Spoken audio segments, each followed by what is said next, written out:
I just got off a call with a client of mine, which is a very successful German entrepreneur. And, I'm not going to name the guy, but we're talking about someone running a business, like doing over 150 million euros a year.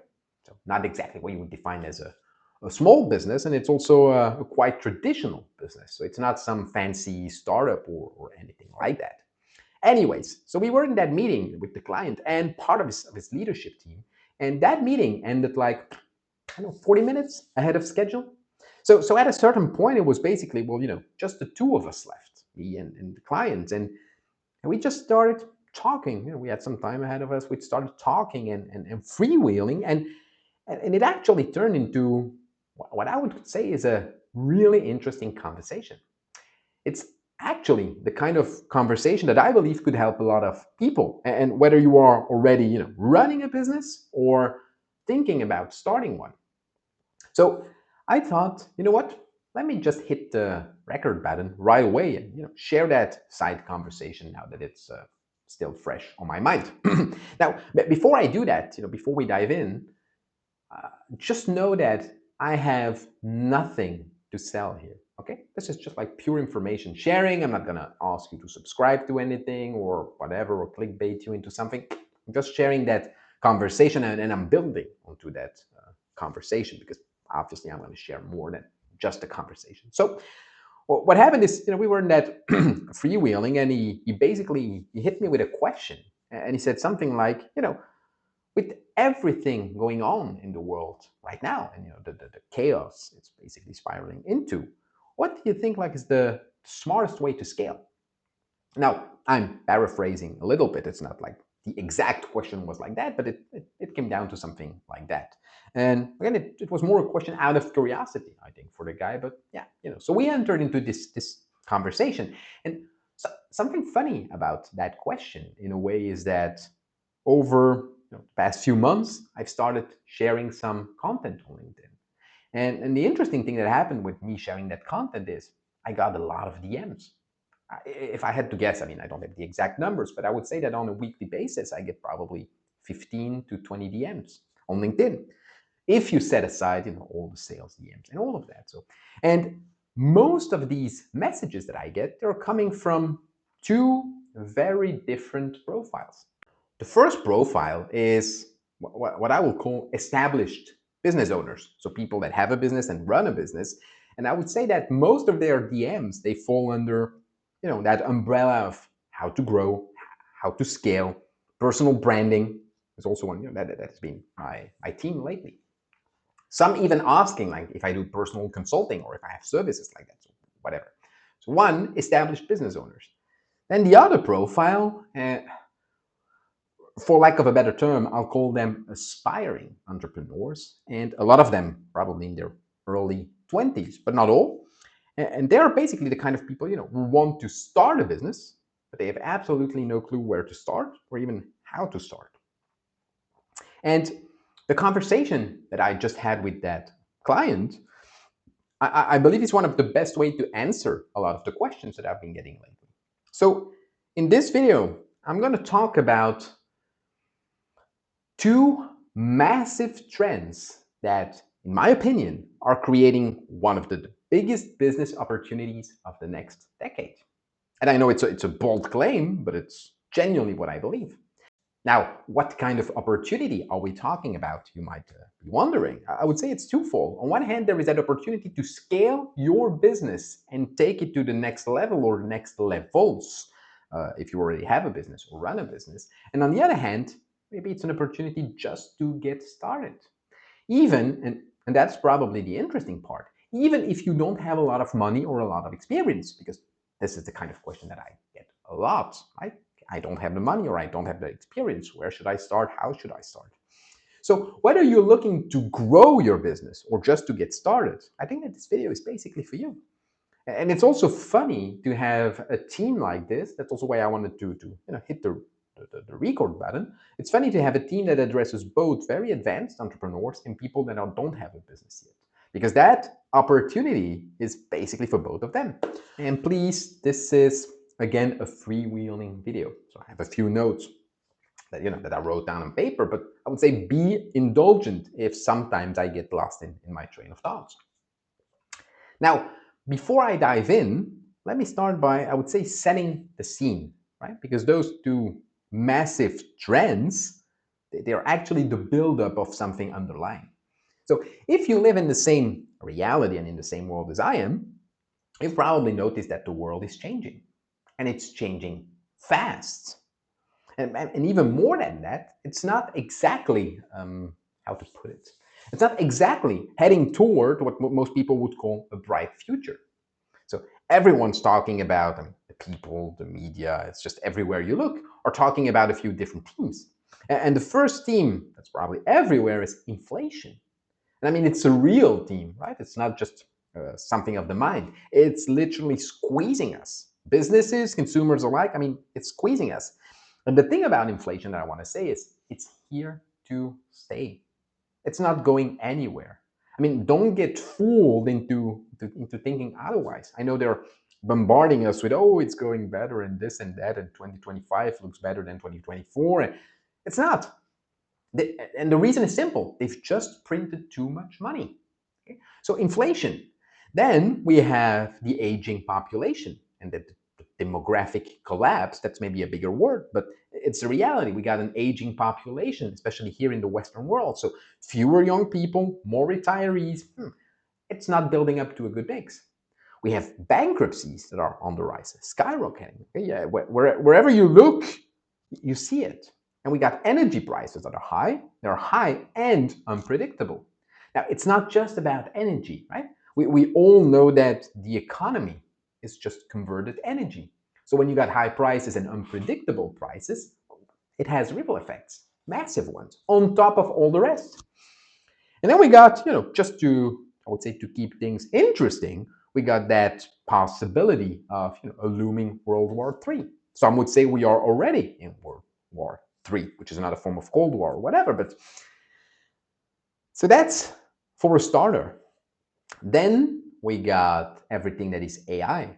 And I can see on LinkedIn there is so many excitement around AI, and it's very exciting. But what we also know, it's still in its infant years, and it's already reshaping, rewriting entire industries. And so that's a sidetrack I want to make around AI. If you are not AI literate, you're already falling behind, right? Because AI is here to stay. You may hate it, you may like it, whatever. I don't really care what your stand is. That train has left the station, and it's not coming back. And then, last but not least, since we're talking about business, we got hyper competition. And I'm not just talking about competition. No, I'm talking about hyper competition. If you look over the last few years, it's brutal, it's everywhere, and it's only getting worse, right? So you could say it's an incredibly uplifting video so far, right? A real ray of sunshine. But the idea for me is not, I don't like to be a prophet of doom. But at the same time, I'm also telling you, let's not be naive. Okay? This is the reality we are dealing with. In the equation of life, this is our reality. So the question now becomes, how do you solve that equation? Because the next 5 to 10 years, that's my belief. I hope I'm wrong. One of the rare cases where I hope that I'm wrong, but I believe that in the next 5 to 10 years, they're going to be tough. I think that for a lot of people, they'll probably be the hardest years of their lives. Businesses will fail, people will lose jobs, and the gap between those who adapt and those who don't is only going to get bigger and wider. Okay, adapt to AI or not, go with the flow or not, all of this. So that's just that part of the introduction. But you also know what they say, right? It sounds like cliche, but every cloud has its silver lining. So I cannot stop the motion of what's going on. But there are basically only two options, two ways to react to that. Or you crawl into a little ball, into your bed and you cry. That's one. Or you probably already know where I'm going with this, but with every major shift, with every crisis, there's opportunity. Right? It's embedded right into the crisis. Now, not all of the challenges that I just mentioned are opportunities for everyone or opportunities at all. Right? No one wins if there is World War III. But there are two massive trends that I believe anyone can benefit from. And it's not by starting something new. It's not some kind of, a radical disruption and innovation or whatever. No, it's not by starting something new. It's just by taking over what's already there and making it better. So, what am I talking about? We've been through a long introduction, but if you take a step back and if you analyze all that doom and gloom that I've just been through, what you can actually see is that most of these challenges are building up, you could say, into a perfect storm. Yes, but they're also creating two massive trends that are colliding right now, right as we speak. It has already started. And I believe that if you understand these trends, you will see why this moment in history is so unique. So, enough with the suspense, I would say, and let's maybe dive into this. So, I'm talking about two massive trends. And trend number one, it's the aging population. But aging population also means aging business owners. Okay, so 3 years ago, I can remember exactly when or where, but I came across a statistic that has really, I would say, stuck with me since. And that statistic is pretty simple. In the US and Europe, most of the Western world actually, more than 50% of business owners are over 50. And if I remember correctly, don't quote me exactly on the numbers, but more than 50% are over 50, more than 20% are over 60. And the crazy thing about this is that most of them, they have no succession plans. Okay, they're kids. They don't want to take over the family business. It's not a shiny startup, or it's just too much work. That's the reality also of the new generations. And so as these people approach these business owners, as they approach retirement, they're really only left with two options. They can either sell or they can shut down. Now, another interesting stat for you, because I dug into the subject. 70 to 80% of small and medium businesses will never be sold. Again, 70 to 80% of small and medium businesses will never be sold. But here's the thing. A lot of these businesses, maybe they will never be sold, but they are profitable. They were just undervalued because the combination of several factors. One of them is that most of these businesses are not structured to be sold. Okay? They were just running a business. And business has never been properly structured into something that can be sold and taken over. Another one is that the owners are just usually tired, or they absolutely even don't know where to start, to really sell their business. And then we got another one, which is probably, I think, the biggest one, is that even when they try to sell their business, they are usually too attached emotionally, to their life's work. And so what happens is when you get emotionally attached to something, you're biased to that. And so they try to sell their business, yes, but they try to sell an unstructured business for crazy prices. And it's not about whether they're worth it or not. It's just that most cannot afford these businesses, even if they wanted to. And that first trend, that creates an opportunity. It should already be pretty clear to you by now. But that was just the first trend. If we look at the next trend, which is a bit more dramatic, right? But next to profitable businesses, we got a lot of businesses in distress. Again, just look at the bankruptcy stats.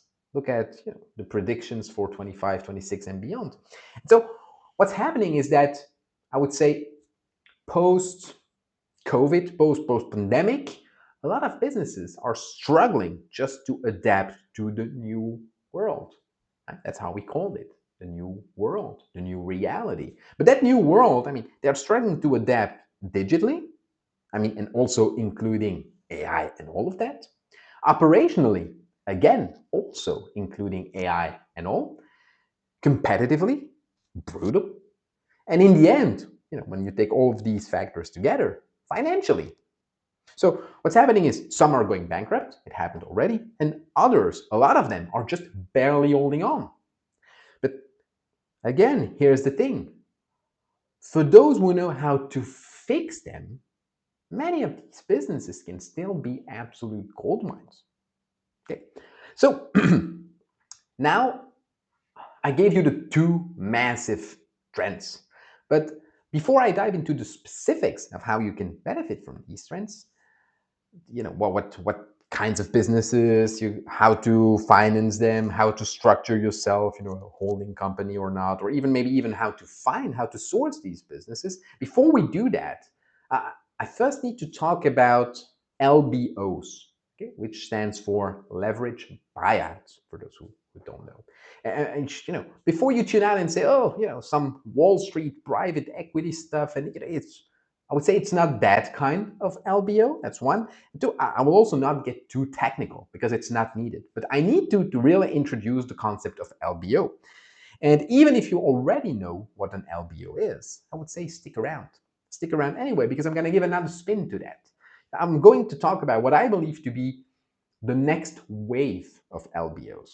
Because there is not just one type of LBO, right? It's a concept, but there are different types of LBO. So, what's an LBO? And to keep it simple, I would say there are three steps probably in an LBO. One, you find a business that's making money, or if it's not really making money, that has the potential to be profitable. It usually needs to have a steady cash flow. That's important. Or valuable assets, like you could say it has real estate or it has IP, intellectual property or something like that. But the step one is you find a business like that. Okay. Step number two is you buy that business using borrowed money. Okay. Borrowed money could be from banks, could be from private investors, could be from a pool of associates, could be private equity, but you buy that business using borrowed money. Now, how much choice I would say you really have regarding the source of the financing, that will also depend on your business acumen, right? If you have no track record, no experience, no nothing, your options are going to be limited. So then we need to talk about creative financing, and we're going to cover that later. But that's step two.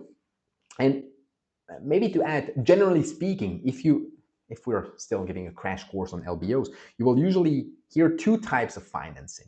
If you go through investors, through banks, for example, you will usually finance with debt. Okay? We say it's financed with debt. So that means that it's money that you have to pay back on usually fixed schedules with interest. And I would say no matter how the business performs, that's financing through debt. Then the other one, if you go with private investors or associates or whatever, you will finance it with equity. So that means usually no repayment schedules, but you share the ownership. Right? So you finance with borrowed money, and that can be through debt. You take the money and you repay that on fixed schedule with interest, or through equity. You give some shares of the company as a counterpart.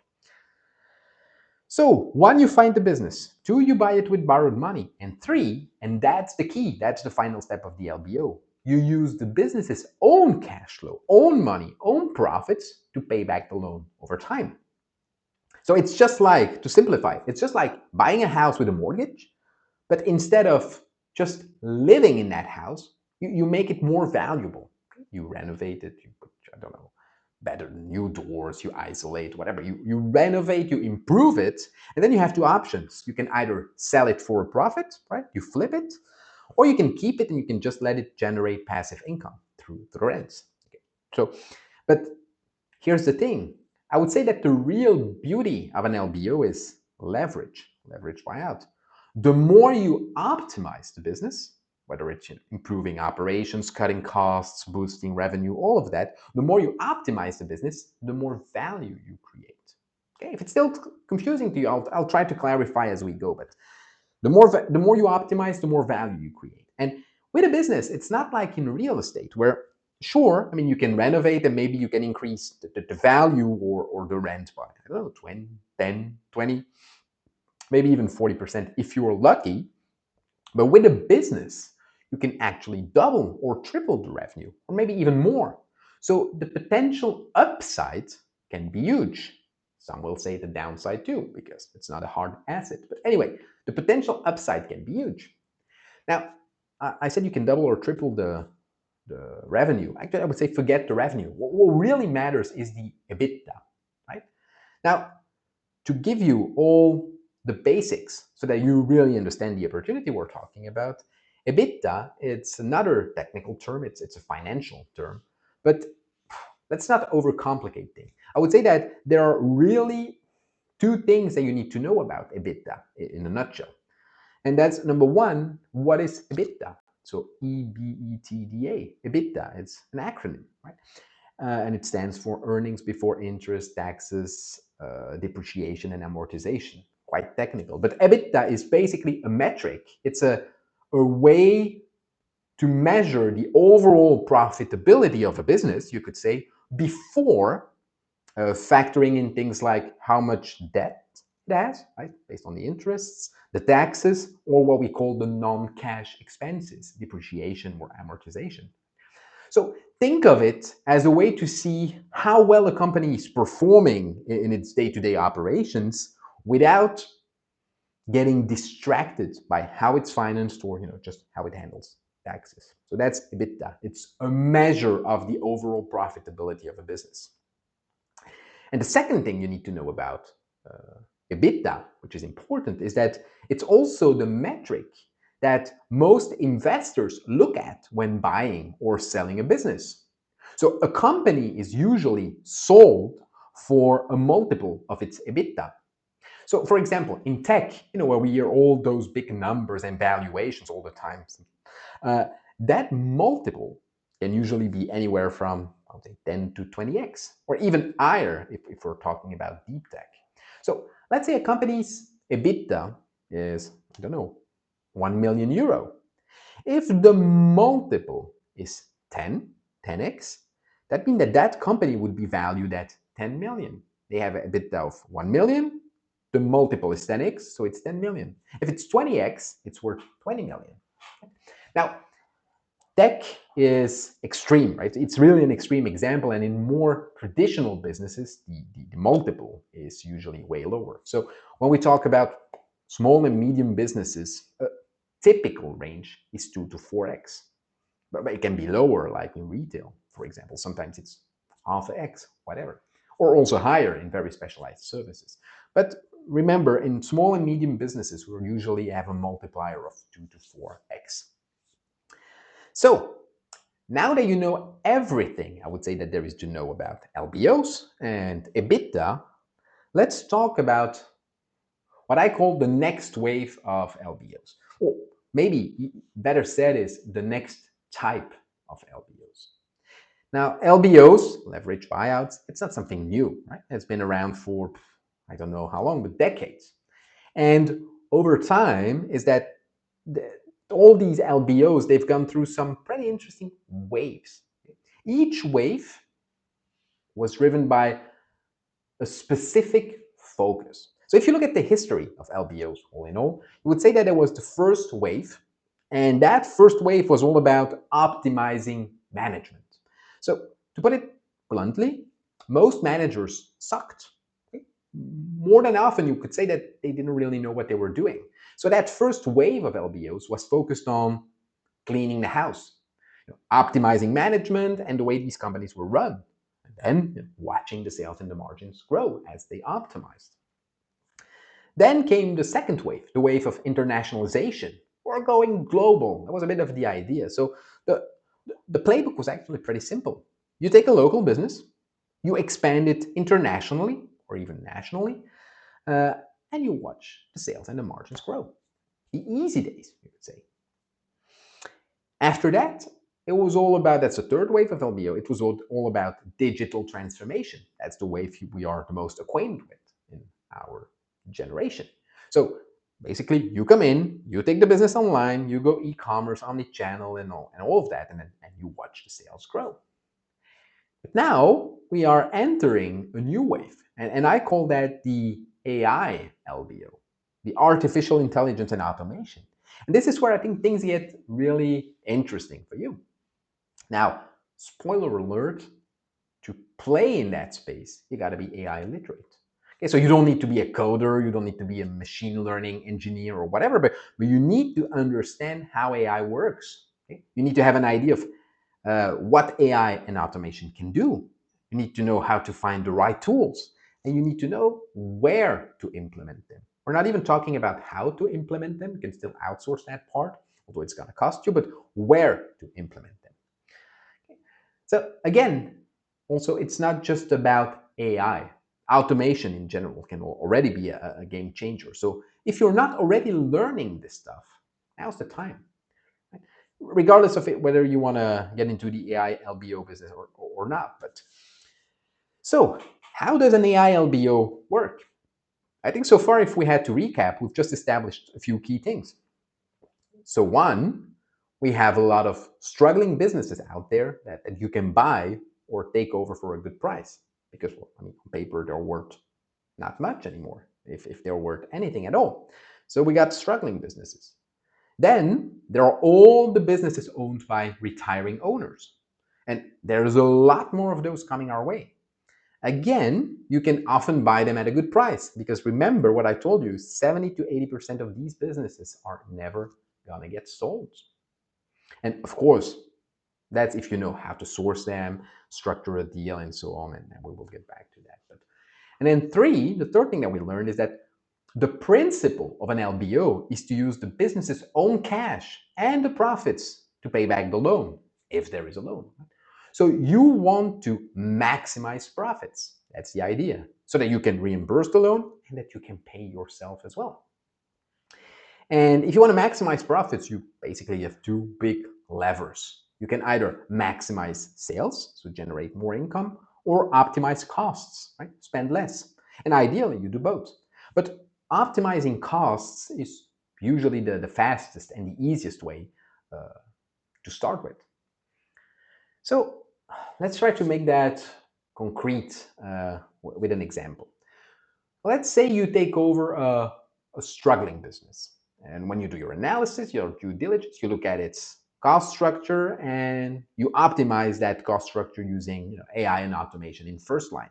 There are other things that you can do, but first line, you just optimize processes and you streamline that. Of course, the same principles work just as well with businesses from retiring owners. But let's say it's a struggling one. So you look at the cost structure, you look where you can find the biggest efficiencies, and you implement AI and automation. Now, let's say that you realize, I don't know, that operations and admin, they account for 15% of the company's spendings, right? 50% of the revenue is spent on admin and operations, which honestly isn't unusual. Now, imagine that if you use AI and automation and best practices and all, you can cut that in half. Okay, so you go from 15% of the spendings to now, I don't know, 8% of the company's revenue that's spent to that. That's pure profit. That is added straight to the bottom line. So if you take a business that had a flat or maybe even a negative EBITDA that the business was struggling with, well, you've just found the money to turn it around, right? Almost instantly, right there. And I know that some people will say, but this means firing people. Short answer, yes. And it doesn't make me happy. Okay?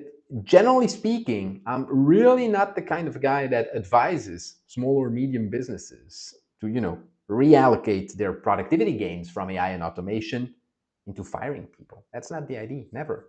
I usually say, keep your people and level them up because you already know your business and all of that.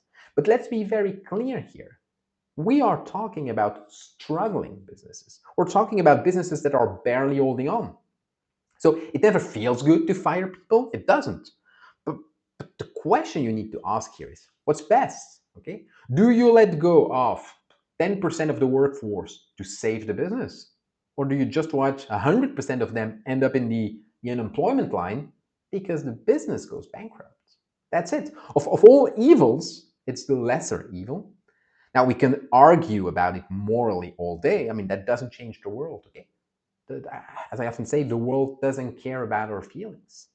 And let me be clear also, it's not just about cutting costs. That's an example that I just gave you while you found like a few points of EBITDA if you were flatlining or, a negative EBITDA. But it's not just about cutting costs. AI can help you streamline operations. It can help you improve customer service. It can even drive sales. And then there is also next to AI, all the non-AI stuff, marketing, personal branding, the economies of scale that you can do, better buying. The possibilities are endless. The only limit is your creativity. But for those starting out, and especially if you need to find that cash fast because the business is on the verge of collapsing, these are the basics. Now look at where you can optimize to reduce costs. Now, as we are going through all of this, there is also an advanced version of this, which is very clearly for advanced entrepreneurs. You either have a business or run a business that you can leverage. You did a few operations, but I said it's for both profiles. So let me sidetrack into the advanced version of this. If you're already thinking bigger, like running a holding company or starting a private fund, why not? You can scale this strategy. How do you do that? Well, you acquire multiple businesses, you optimize their operations, you improve their EBITDA, basically, and you watch the value stack up. So I know it's technical, but let me break it or try to break it down with a concrete example. So say you are structured as a holding company. You have a holding company and you buy different companies related to that holding. Since you buy a business at a multiple of its EBITDA, right? We've covered that already. Business EBITDA, usually we look at the EBITDA, which is the overall profitability, and then there is some kind of multiplier we agree on, and that's the valuation of the business. So since you buy a business at the multiple of its EBITDA, let's say that multiple is 6. Okay? 6 times the EBITDA is how you buy it. It's the price at which you buy a business. Now, if you can create quickly 7 points of EBITDA by cutting costs and streamlining quickly, between the moment that you buy and if you look by the end of the year, you might have just created 42% more fund value.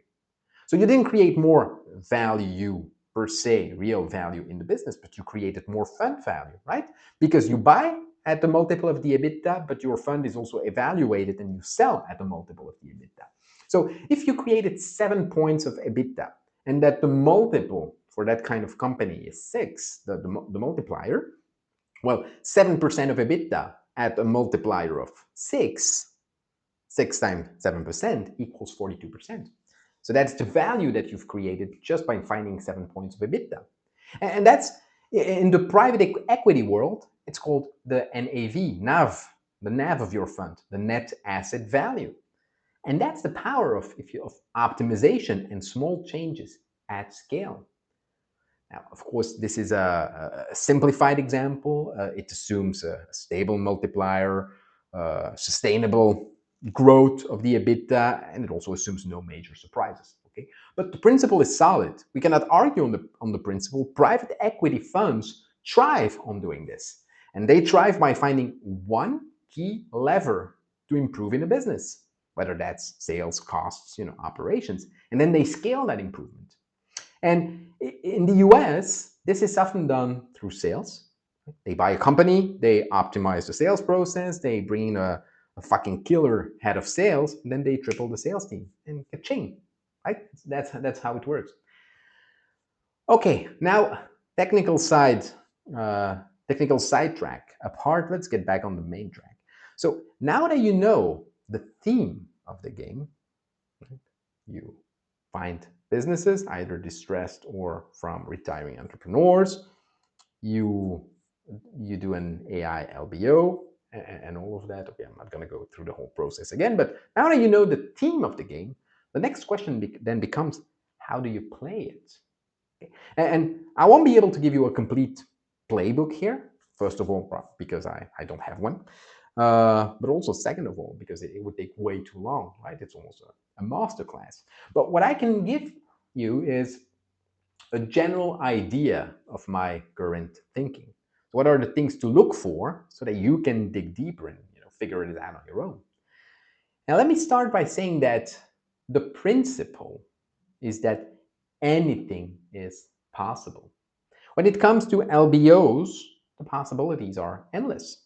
So the type of business, how diversified or not is your holding, where you buy it, how you finance it. I mean, it's all up to your imagination. It's the only limit.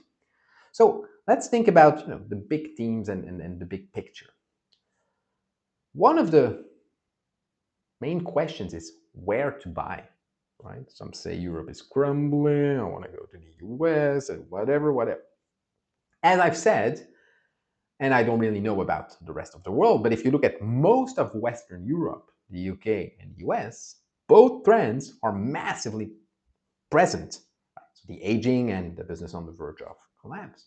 So basically, within that space, you can buy businesses anywhere. If you're young and geographically mobile, I mean, the world is your playground. And even if you're not young, actually, that still applies. It's just less easy, but why not? Why not? Go for the big adventure. That said, yes, you can buy businesses anywhere, but don't underestimate the importance of language and culture. I've done through my career business all over the world. I've worked internationally for 8 years or something like that. And I can tell you, Belgium isn't France, although we are neighbors. The US isn't the UK, right? Although they talk the same language. So each market has its own specificities, sensibilities, which is often overlooked, and dynamics. And if you get any of those wrong, well, that can cost you a lot. So you can go where you want, but my advice would be start with markets that you know. Okay, that's already one, I would say, challenge less that you put in your own way. It's not a requirement, but it's a good way if you want to optimize for safety.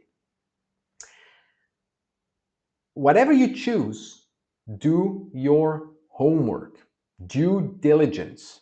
Before committing to a deal in a new market, any deal, you need to understand, the local business environment, the cultural nuances, and also the legal frameworks, because there are different legal frameworks. So do your homework, but anywhere. Which leads to the second question. What types of businesses should I buy? And here again, I would say there is no right answer. There is no one answer. The type of business you target will depend on so many factors. So if you already have a business, you can expand that business, right? Try to find more of the same and grow bigger. You can diversify, do things that are radically different, so that you spread the risk. You can also look for a middle way, diversify, but you look for complementary opportunities, right? So that maybe you buy a supplier, or you buy one of your clients, or whatever. So if you have a business, you can do there are lots of different strategies depending on what you want. I would say it also depends on your experience and on your strengths. It depends on your personal interests. Don't buy something that absolutely doesn't interest you. Now, the idea is not for you going and run the businesses. That's also very important. If we're talking about scaling, now, if you have to seal your first, second, third deals, and yes, but if you're already big and you think about scaling, never run the business, but you should have some interest for the business, ideally. I would say that it depends also on your ability to optimize the business. Always scan for, are there clear inefficiencies, like high overhead costs, or outdated processes. Those are often the best opportunities for fast improvement, for finding those points of EBITDA.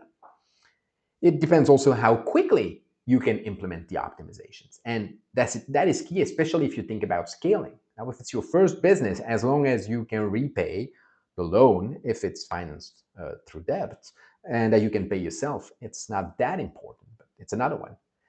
It also depends on the structure of the deal. Is it a good deal or not, right? And again, the more advanced you become, the more money and options you have to finance, the better the deals will be. Doesn't mean that you should start on a bad deal, never, but you have more options, more power, more flexibility when you grow more advanced. Also, some businesses are simply easier to turn around than others. That's another reality.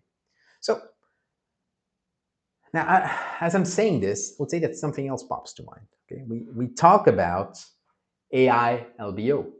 Okay? But if we zoom out for a second, there is AI on a much broader spectrum. Now, a few days ago, Sam Altman, which is the founder of ChatGPT, OpenAI, he gave an interview where he said something that got me thinking. And he said, I'm paraphrasing again, but he said something like, my child is never going to grow up being smarter than AI. And his vision tied to that, linked to that, which is scary, but I agree with him actually, is that AI will revolutionize the economy and the workforce. So, in other words, many jobs will be rendered useless. Of course, he said that in a more politically correct terms, that it's going to shift focus from raw intelligence to other human skills. Now, why do I bring this up? Because what type of business to buy, to answer that question, I think you should factor in and think very clearly about, is it going to be services versus non-services businesses? Because will service businesses still hold in the future? Probably. But my prediction is probably most of them will not. So think very clearly about services, and I know it's shiny, versus non-services. That's key. And again, I'm not talking about, when I talk about service businesses, I'm not talking about the plumber, the electrician, the HVAC technician, the carpenter, all of that. I'm talking about laptop-based white collar services, consulting, creative agencies, all of that. See, we always thought AI and automation would come for blue collar jobs first, right? Because they're first the robotics came and we automated the supply chain and the industries and all of that. But so we thought, yes, that's the logical progression. That's how it's going to continue to be. I think we were wrong. We thought AI is never going to be creative. It is. So without even talking about AGI or getting too technical on AI, but a major shift is happening already as we speak. Okay? Right now, we're still in the age of generative AI.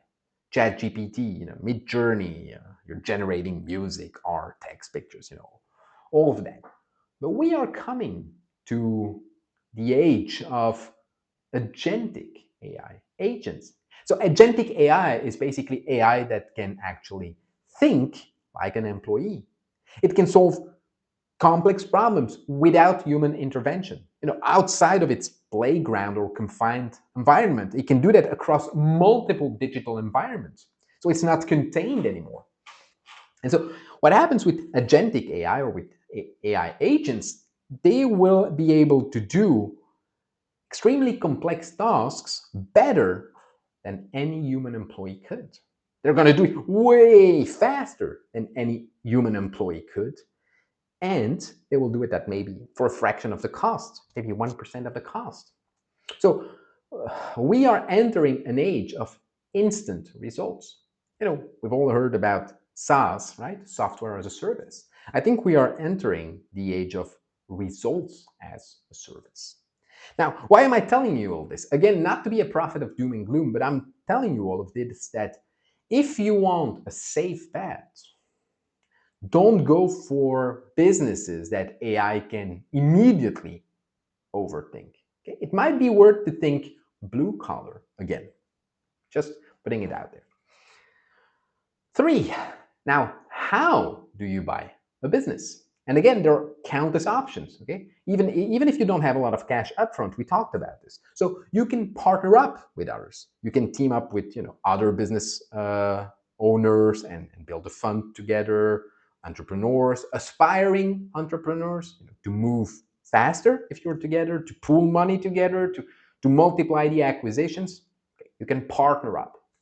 You can also partner up. That's equity kind of partnering up. Then you have the debt partnering up. You can partner up with investors, private business angels, private equity, family, friends. Also, rich people who are bored like fuck, or that have something to prove. Why not? If you know those, or if you build a strategy to reach out for them, those are all sources of investing. Whoever is willing to back you. That's the idea if you look at investors. But here's the thing. If it's your first deal, people will not trust you, period. Okay? So you will need to sell them a vision. Okay? You got to make them believe in what you're doing. So which brings us to, how do you buy a business with no cash up front, or almost none?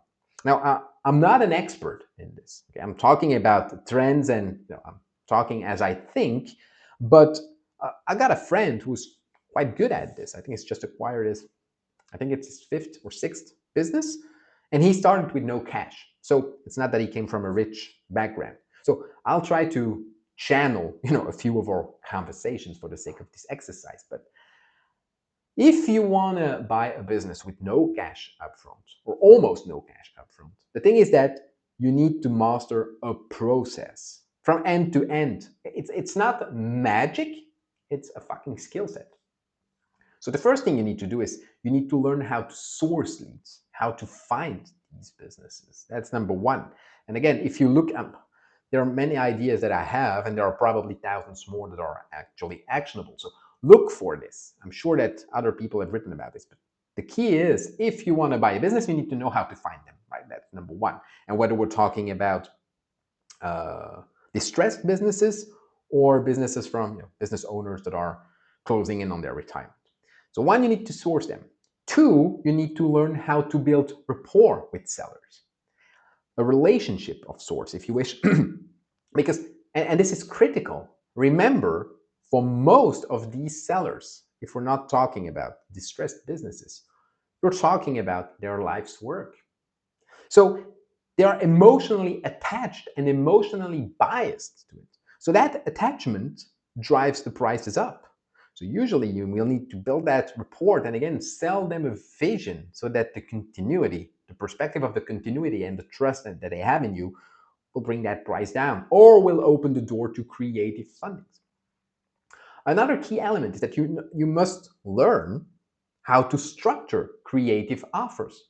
So I'm not going to get into technicals, but look things like seller financing, earnouts. Something else to look into is, does the company own hard assets? Usually a company that owns hard assets like real estate, okay, is more expensive. But maybe there are also deals you can make where you can sell the real estate or you can leverage it. Or maybe there are also more technical deals, but are there any intellectual property? Is there any intellectual property in the company? Because then maybe you can structure that the company does finance payouts based on intellectual property rights. Okay, it's very technical, but you got to get creative here. Structure creative offers. Another one is you need to be able to secure the meetings and close the deals. So that's another skill that you need to have. Further down the road, you need to know how to, it's an important one, but how to reduce, I would say, the legal headaches. Because when it comes to legal, one, legal headaches will come, but two, it can cost you a lot of money. Okay? It's lawyers and all of that are not known to be cheap. Still under that umbrella, but you need to be able to increase the business value. So you're not just buying it, okay? You want to make it better. So in all of that, if you want to structure a deal with no cash upfront, you will be able usually to increase the value because you will still have to pay the owner. So even if you find something creative like an earnout or deferred payments or whatever, if you're not able to increase the value, you will not able to find the cash to pay out. So those are all, I would say, it's doable, right? It's totally doable. But let's also be real. Buying without cash, that takes some pre-existing, I would say, skills and experience. If you've got no money, no skills, no experience, no cash, I mean, your best bet is probably to start with distressed businesses. And another thing, if you want to scale, of course, you got to learn, how to either exit quickly or leverage that business to acquire more businesses. But remember that the mother of all skills in this will always be negotiation. That's where deals are won or lost. That you can build the necessary trust, that you can paint and sell a clear vision for the future, that can make all the difference. Now, it's getting quite long, so what do we still have to cover? Let me think about, how do you structure yourself? This is an important question. If it's your first deal, please don't overcomplicate things. Okay? Forget about legal structures and fancy setups and the holding and all of that. Get the basics right and focus on getting the deal done. That's it. I mean, you can sort out the legal and the structuring later as you grow. I'm not saying do crazy stuff, again, due diligence, but don't go into fancy, don't overcomplicate, don't over-engineer, okay? Get it done. If you're an existing business owner or that you've closed a few deals already, then it's probably time, if you want to go down that path, then it's probably time to think bigger. And bigger basically means for me, I don't see 10,000 ways of thinking bigger. Set up a holding company with an external growth strategy. Now, I'm not here to give you detailed financial advice. Okay? I'm not qualified to. But still, there's one killer strategy to scale, I think, and it's the Bernard Arnault strategy. So for those of you that don't know Bernard Arnault, he's the founder of LVMH, Louis Vuitton, and all of that consortium of luxury brands. And he's also one of the richest men in the world. And in his early days, his strategy was like, you could say it's a corporate Russian doll, right? So the principle of the Russian doll is, when you open the doll, there is always a small one inside. That's also how he did it, but it's a reverse than corporate Russian doll. So the idea is you buy a small or a smaller business, and you use that success to buy a bigger one, then a bigger one, and so on and so on and so on. And you combine this with an LBO strategy to scale exponentially. Another side benefit, if we're talking about structures, another side benefits of scaling through a holding company, because holding companies have serious benefits, is that one, you can reinvest profits from one business into acquiring the next. So you can also structure that with equity or with debt. So it's a very interesting way to structure yourself financially. Again, not getting into the technicals, just pointing out a few creative strategies, because most accountants, most financial strategists, they are too conservative, right? They don't think far enough outside of the box, and that's killing, I think, the progress of many entrepreneurs. So, if you want to grow, if you want to scale, financial literacy is also important. Now, we don't really care about the Wall Street financial literacy. It's really about how do you structure yourself? How, you need to think outside of the box. So as I said, you can reinvest profits from one to the other. And another benefit is that you can consolidate this part of the operations to cut costs, right? So for example, you can build a killer internal marketing agency once you reach a certain size. You can centralize finance. You can, consolidate, and so you cut costs. There are also economies of scale. So part of it by consolidating the operations, but you will buy more cars, you will buy more stuff. So you can consolidate and buy centrally, and you can consolidate to boost profitability. Is it possible to cross-fertilize business? Can you leverage one client database, etc., etc.? So consolidate. And I would say that maybe the best part, I thought this one would be short, but maybe the best part about structuring yourself in a holding company as you scale is if you're already thinking about your long-term exit strategy, you can sell the holding company as a whole, right? As a massive, highly profitable engine. Think about EBITDA valuation and multipliers again. It all consolidates in the holding. So structuring yourself financially, again, when you start out, doesn't matter. But as you grow, as you scale, especially if you are an established business entrepreneur, it's one thing to listen to your accountant, but experience has proven, and when you talk with many business owners, that usually they're not the one who they play it conservative. That's their jobs. They got a lot of legal constraints and all of them. So I'm not saying going to the shady stuff. I'm not saying going to the black stuff or dark stuff. That's not what I'm saying. But I'm saying there are rules. Don't bend them, but toe the line. Right? They are there for a reason, and there is a line for a reason. Don't cross it, but toe it. Now, something else that's crucial, again, I've said it already, due diligence. So before jumping into any deal, due diligence is non-negotiable. You need to understand the business inside out. Okay? The financials, the market position, the competition, the operational risks. Okay? You don't just take the seller's word for it. You need to dig deeper. Another critical one, and it's super underestimated risk. Okay? Whenever you enter a venture, most people are optimistic or they don't enter the venture. So I'm not telling don't be optimistic, but I'm saying every deal comes with risks. So what if the market conditions change? Black swans, right? 9/11, a bubble, agentic AI. Okay? What if the market conditions change? What if the business doesn't generate enough cash flow to cover the loan? So you need a contingency plan. You need to know exactly what you're walking into. Okay, so understanding the risks up front can save you from a world of, I would say, pain further down the road. Now, again, I'm not saying that you can, because I said black swans, I'm not saying that you can predict black swans. I'm just saying you need to think, what if the market conditions change radically? Okay, what is the backbone this business is relying on? What happens if it collapses? How can we pivot? Okay, it's longer than expected. I think I should know better by now. I usually get carried away, but to summarize, to get started in this, whether you are an existing entrepreneur or not, research industries or businesses that ideally genuinely interest you. Don't just, especially if you're starting out, don't just chase the trends. Okay, find something you can commit to.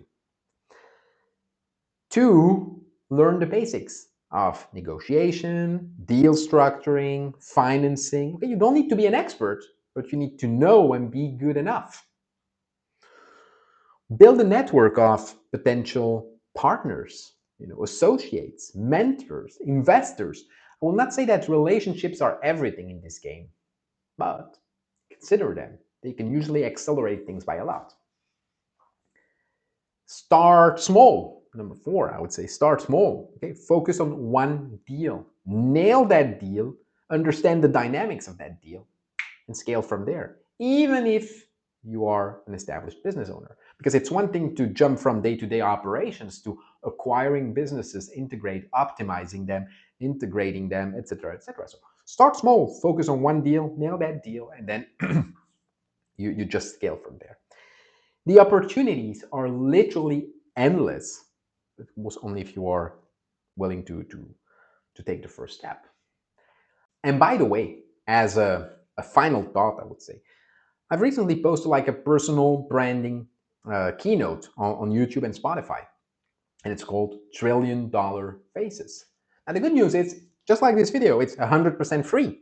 Now, why do I mention this? Because I said at the beginning that I have nothing to sell. I still don't have anything to sell.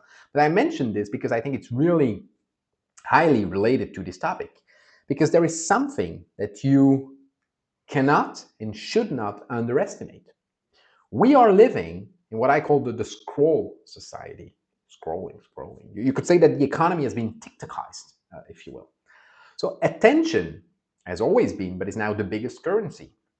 And I genuinely believe, to my core, that the businesses that will dominate the next decade will be businesses led by founders with bold, authentic, personal brands. And so your story, your voice, your authenticity, that's what will set you apart in this new world. People don't just buy products anymore, or not for long. Okay? They buy into people. And in the context of everything that I've just talked about, a strong personal brand can also be a gigantic accelerator, like for everything.